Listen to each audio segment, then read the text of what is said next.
अमृत नहीं श्री यमुना जी का वर्णन कर सके, क्योंकि जो ठाकुर जी को देने में समर्थ हो, जो ठाकुर जी के लीला के दर्शन इसी देह से कराने में समर्थ हो, जो सेवा उपयोगी देह को देने में समर्थ हो, प्रभु की लीला का प्रत्यक्ष अनुभव इस देह से कराने में समर्थ हो, उसका वर्णन और कौन कर सके। कुछ समय पहले ही वैष्णव पास में आए, कहने लगे जय ब्रिज में जा रहा हूं, पर ऐसे आशीर्वाद दो कि ब्रिज में जाके मैं कोरा वापस ना आऊं। मैंने कहा क्या कहना चाहते हो? कि जय ब्रिज में तो जा रहा हूं, लेकिन जहां तक ब्रज का रस, जहां तक ब्रज की लीला का दर्शन प्रभु न हो, वहां तक ब्रज से मानो कोरे वापस आ गए। ऐसा करो कि क्या मैं करूं जिससे ब्रज से कोरा वापस ना आऊं। उस समय 41 पद की पुस्तक हाथ में थी और मैंने ये पद दिया, रास रस सागर श्री यमुने जो जाने। मैंने कहा एक तो ये पद लो, कोई भी स्थान पे जाओ तो पहले विचार करो ये स्थान में ठाकुर जी ने क्या लीला करी, और वल्लभाख्यान की वो पंक्ति याद करो, नित्य लीला नित्य नौतम श्रुति न पामे पार। विचार करो, पहले जिस स्थान पे जाओ देखो ये स्थान कौन सा है, यहां ठाकुर जी ने कौन सी लीला करी, और फिर ये विचार करो प्रभु की लीला नित्य है, और जो नित्य है तो आज भी है, और जो आज भी है तो अभी भी होनी चाहिए। तो अभी कौन सी लीला प्रभु कर रहे होंगे? और देखो प्रभु की लीला नित्य तो है पर नित्य नौतम है। प्रभु नित्य लीला करते हैं लेकिन प्रभु की लीला नित्य नवीन है। आज जो लीला प्रभु ने करी कल वही लीला नहीं होगी, नवीन लीला होगी। तो जिस स्थान पे जाओ पहले विचार करो इस स्थान में प्रभु ने ये लीला करी, पर प्रभु की लीला तो नित्य नवीन होती है। तो अभी प्रभु लीला कौन सी कर रहे होंगे, क्या लीला हो रही होगी? और वो वैष्णव भी रसिक ब्रिज में गए तो गए, लेकिन ये पद गान करने के लिए उन्होंने जगह भी कौन सी चुनी? रास चौतरा। रास चौतरा दिखाया तुमने, चौतरा है जहां रास प्रभु ने किया। रसिक जीव और कोई लीला में नहीं गए, सीधे रास चौतरा में जाके बैठे। रात्रि के समय पहुंच गए, रात्रि के समय आंख बंद करके कोने में बैठे विचार कर रहे हैं प्रभु की लीला नित्य है। जो नित्य है तो आज भी है, जो आज भी है तो अभी भी होनी चाहिए, और जो अभी भी प्रभु लीला कर रहे हैं तो वो लीला कौन सी होगी? भले ये रास चौतरा है पर प्रभु एक की एक लीला यहां पर भी नहीं करते। प्रभु की लीला नित्य नवीन है। तो आज प्रभु यहां पे कौन सी लीला कर रहे होंगे? पहला दिन पूरी रात जागते रहे, कुछ अनुभव नहीं हुआ। दूसरे दिन भी विचार करें, प्रभु की लीला नित्य है, नित्य है तो आज भी है, आज भी है तो अभी भी है, और जो अभी भी प्रभु लीला कर रहे हैं तो वो लीला कौन सी होगी? क्योंकि प्रभु की लीला नित्य नवीन है। दूसरे दिन भी कुछ उनको लगा नहीं, लेकिन जहां तीसरे दिन वो विचार कर रहे थे कि रात्रि के 12 बजे बैठे, 2:30-3 बजा होगा, मन में संकल्प चल रहा था, इस पद का गान चल रहा था, रास रस सागर श्री यमुने जो जानी, और मन में मनोज चल रहा था प्रभु की लीला नित्य है। तो प्रभु अभी कौन सी लीला कर रहे होंगे, प्रभु अभी क्या कर रहे होंगे? और रास रस सागर यमुने जो जानी ये पद गाते गाते गाते गाते उनको एकदम झपकी लग गई, और जहां झपकी लग गई देखा चारों तरफ प्रकाश प्रकाश प्रकाश, और अचानक एक तेज पुंज आकाश में से आया और उसमें से हजारों ठाकुर जी के सखाव प्रकट हो गए। मानो दूसरा एक तेज पुंज कहीं से आया और उसमें से ठाकुर जी की, स्वामी जी की हजारों सखियां प्रकट हो गई, और जहां ठाकुर जी के सखा हटे और दूर से वेणुनाद करते करते ठाकुर जी भी वहां पधार रहे हैं। ऐसा सुंदर स्वरूप, पीतांबर धारण किया हुआ है, कान में सुंदर पुष्प के कर्ण कुंडल हैं, ऐसे सुंदर वनमाला धारण करके ठाकुर जी पधारे, और वहां से स्वामी जी ऐसे सुंदर श्रृंगार धारण करके अपने सखियों के बीच में घिरे हुए धीरे धीरे चलते हुए उस स्थान पे आ रहे हैं जहां ठाकुर जी ने अपने गोप बालकों से घिरे हुए धीरे धीरे उनके संग आनंद करते करते करते कभी ऐसी ऐसी बात कह रहे हैं कि गोपों को हंसी आ जा रही है, कभी सखा ऐसी बात कर रहे हैं कि ठाकुर जी को हंसी आ रही है। और वहां से स्वामी जी अपने सखियों से कुछ इशारों से संकेत करते करते कभी लज्जा आपको आती है, कभी हास्य आ जाता है, और अपने भावों को छुपाती हुई स्वामी जी अपने सखियों के बीच में घिरी हुई धीरे धीरे चलते हुए उस स्थान पे आ रही है। इस तरफ ठाकुर जी अपने सखाओं के संग आए और इधर स्वामी जी अपने सखियों के संग आए रास चौतरे पे।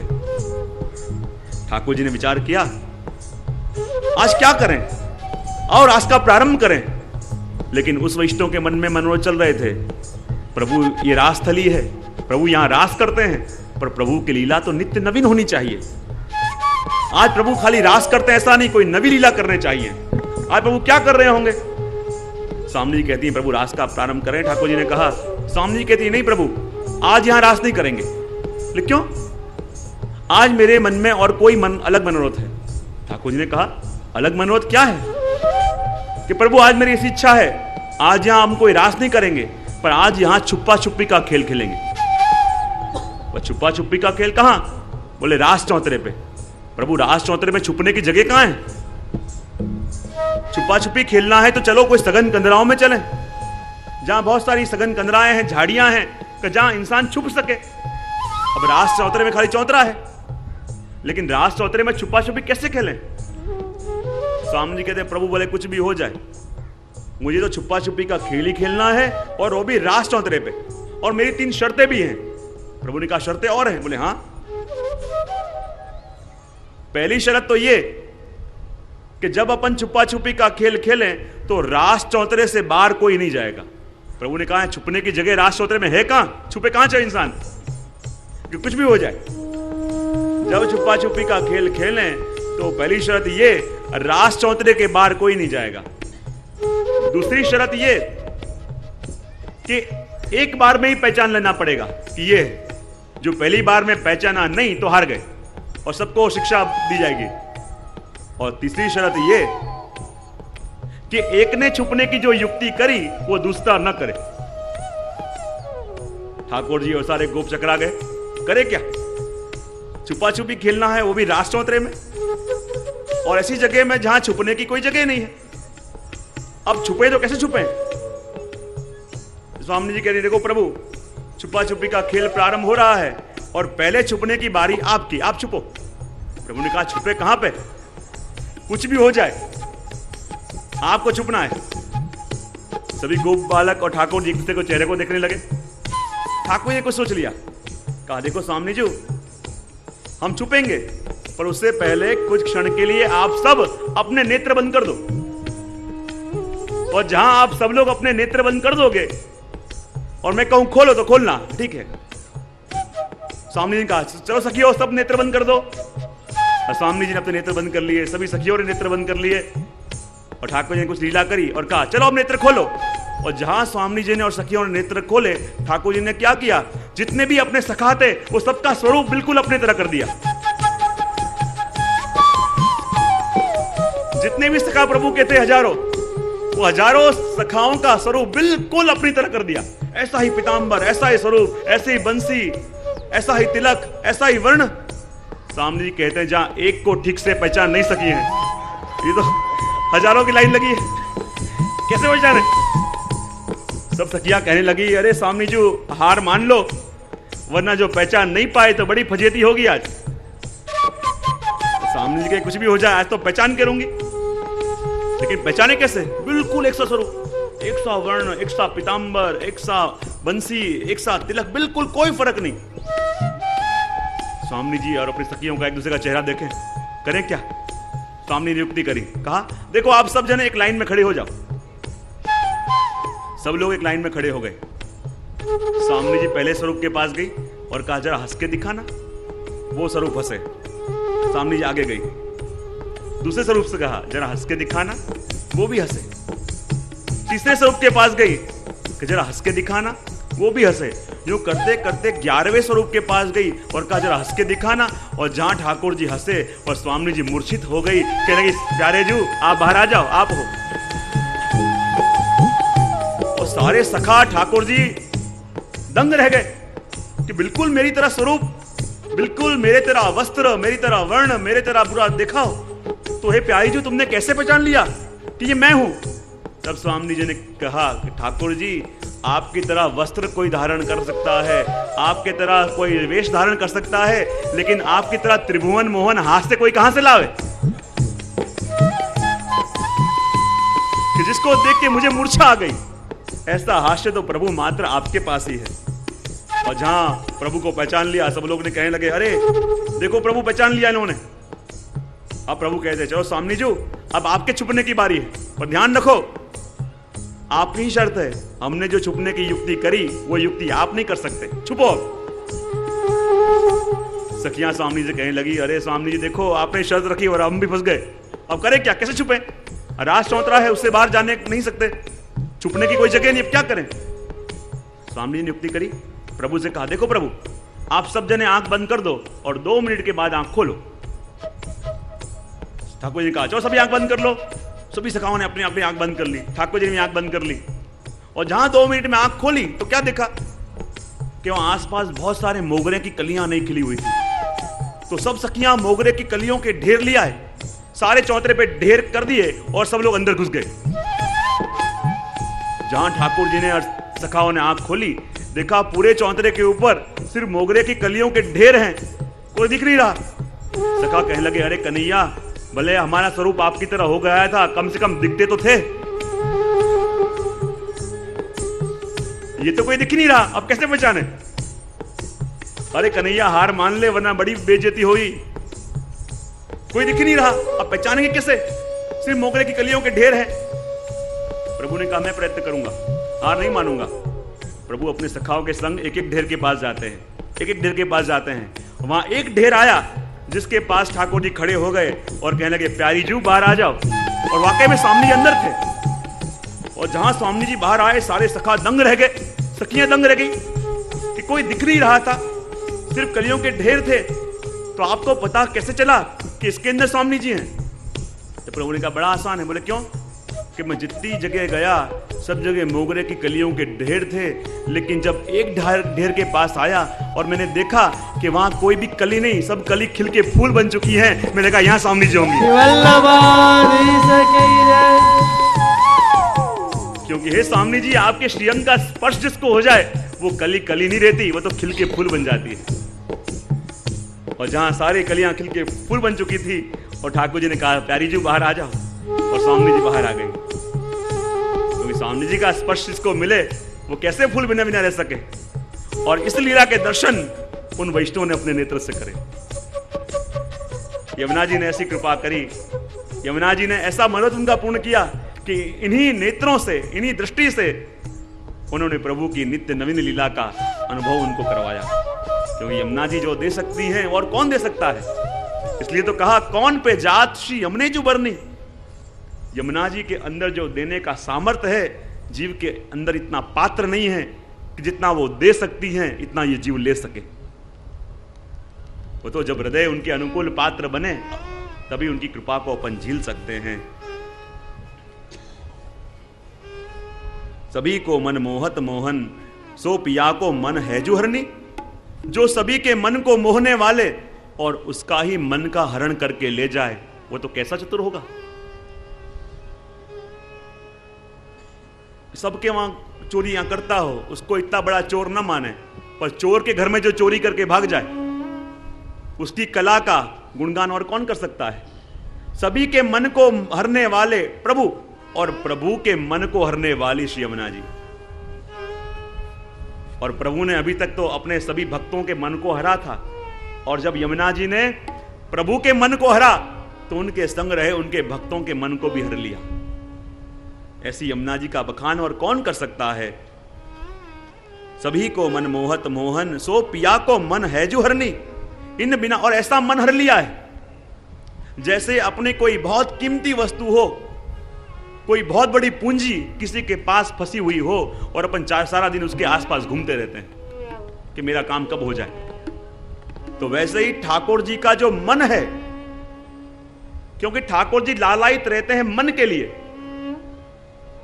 जब भक्त ने कहा, प्रभु आप लक्ष्मी के नाथ हो, मैं आपको लक्ष्मी नहीं दे सकता, आप वाणी के पति हो, मैं आपकी स्तुति नहीं कर सकता। आपके पास सब कुछ है, पर ऐसी कौन सी वस्तु है जो आपके पास न हो, जो मैं आपको दे सकूं? तो प्रभु ने कहा, मेरे पास सब कुछ है, पर मेरे पास मेरा मन नहीं है, क्योंकि मेरा मन मेरी राधा ने चोर लिया है, मेरा मन मेरे भक्तों ने चोर लिया है, और मैं तो बिना मन के रहता हूं। तो जिसके लिए मन इतना कीमती है, और उस मन को जिसने हर लिया हो, ठाकुर जी तो उसके पीछे पीछे घूमते हैं, क्योंकि ठाकुर जी को और कुछ नहीं चाहिए। ठाकुर जी क्या चाहते हैं? मन। इसलिए प्रभु को अपन माला धराते हैं। माला क्या है? सुमन। फूल का एक नाम क्या? सुमन, सुंदर मन। ये फूल तो प्रतीक है मन का, कि जो मन अपन प्रभु को अर्पण करते हैं। और मन, ये पुष्प क्या है? भगवदीय के मन है। जब गुसाई जी ने श्यामदास जी को फूल की सेवा सौंपी, और श्यामदास विचार करने लगे कि मैं फूल की माला तो रोज सिद्ध करता हूं, लेकिन जब तक फूल का भाव जानू नहीं, वहां तक सेवा मेरी व्यर्थ हो जाए। गुसाई जी के पास जाके विनती करी, कृपानाथ, मैं फूल की सेवा तो रोज करता हूं, पर कृपा करके बताओ पुष्टि मार्ग में फूल का भाव क्या है? तब गुसाई जी ने कही, देखो श्यामदास, अपने मार्ग में सब वस्तु अलौकिक है। अपने मार्ग में फूल फूल नहीं, वो तो व्रजभक्तों के सुकोमल मन है।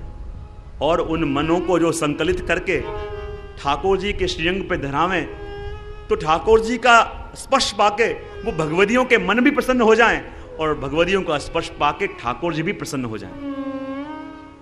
जब ये बात सुनी कि फूल की सेवा का ऐसा भाव है कि जो फूल की सेवा करे उस पर ठाकुर जी भी प्रसन्न रहें और भगवदी भी प्रसन्न रहे। लेकिन दूसरे दिन मुश्किल आ गई। जहां माला सिद्ध करने बैठे, विचार आया कि कल तो गोसाई जी ने आज्ञा करी कि ये फूल फूल नहीं, व्रजभक्तों के सुकोमल मन है, और जो ये व्रजभक्तों के सुकोमल मन हो, तो उसमें मैं ये सुई कैसे घुसाऊं? जो फूल व्रजभक्तों के सुकोमल मन हो और उसमें ये सुई घुसाऊंगा, तो भगवदियों का अपराध मुझसे हो जाएगा, और भगवदियों का अपराध हो गया तो प्रभु प्रसन्न कैसे होंगे? फिर से गए गोसाई जी के पास, कृपानाथ, मन में संशय है। बोला, क्या? कल आपने आज्ञा करी कि अपने मार्ग में फूल फूल नहीं, वो तो व्रजभक्तों के सुकोमल मन है। तो जो फूल व्रजभक्तों के सुकोमल मन हो, तो उसमें मैं ये तीक्ष्ण सुई कैसे घुसाऊं? अपराध तो नहीं होगा? तो जहां ये बात सुनी, गोसाई जी को हंसी आ गई कि श्यामदास, मैंने पहले ही कहा, अपने मार्ग में हर एक वस्तु अलौकिक है। यहां फूल फूल नहीं, व्रजभक्तों के सुकोमल मन है, तो यहां सुई सुई नहीं है, वह तो सूची है, वो तो दूती है, जो भगवदियों के मन में जाके उनको सूचना देती है कि तेरे भाग्य का उदय हो गया, कि तुझे अब ठाकुर जी के श्रीअंग का स्पर्श प्राप्त होगा। सुई सुई नहीं, वो तो सूची है, वो तो दूती है, कि जो ठाकुर जी के भगवदियों के मन में जाके उनको सूचना देती है कि तेरे भाग्य का उदय हो गया, तुझे अब ठाकुर जी के अंग का संग प्राप्त होगा। तो वैसे ही प्रभु सुमन चाहते हैं, और वो मन को हरण करने वाली यमुना जी है, कि जिन्होंने ठाकुर जी के मन का हरण किया है। इन बिना एक नहीं रहत नहीं जीवन धन, व्रजचंद मन आनंद करनी, श्री विठ्ठल गिरिधरन सहित आए, भक्त के हेत अवतार धरनी। और मानो यमुना जी भूतल पर पधारी हैं, तो आपके पधारने का प्रयोजन मात्र अपने भक्तों के मनोरथों को सिद्ध करना है। तो ऐसे श्री यमुना जी, उनका दर्शन करते हुए अपन आगे बढ़े। 32वां पद,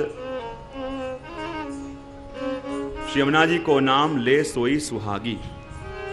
श्री यमुना जी को नाम ले सोई सुहागी, श्री यमुना जी को नाम ले सोई सुहागी, इनके स्वरूप को सदा चिंतन करत, कलन परत जाय जाय लेह लागे, श्री यमुना जी को नाम ले सोई सुहागे।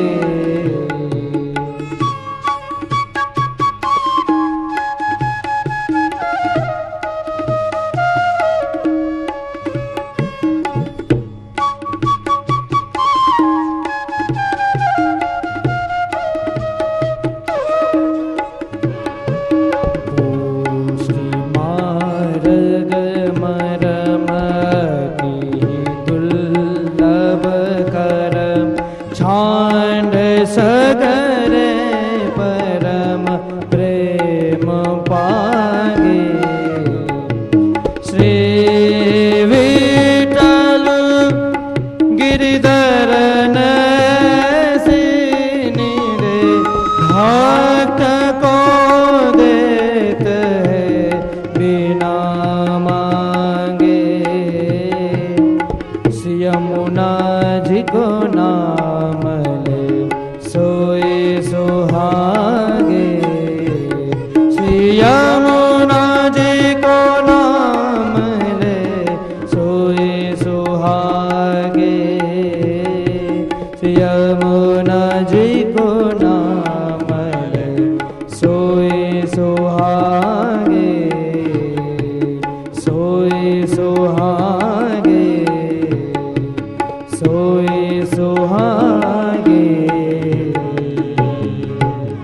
बोलिए श्याम सुंदर श्री यमुने महारानी की जय। श्री यमुना जी को नाम ले सोई सुहागी। बोले इस भक्ति मार्ग में भाग्यशाली कौन है?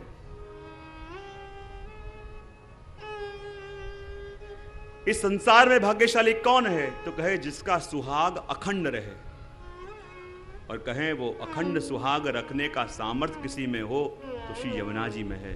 क्योंकि जब यमुना जी का गुणगान हो और ठाकुर जी उसे अपने नाथ के रूप में मिले, और ऐसे पति के रूप में मिले, ऐसा पति जो कभी उससे न तो रूठे न उससे कभी बिछड़े, न एक क्षण के लिए वो उसे भूले, न एक क्षण के लिए उसे उनको भूलने दे।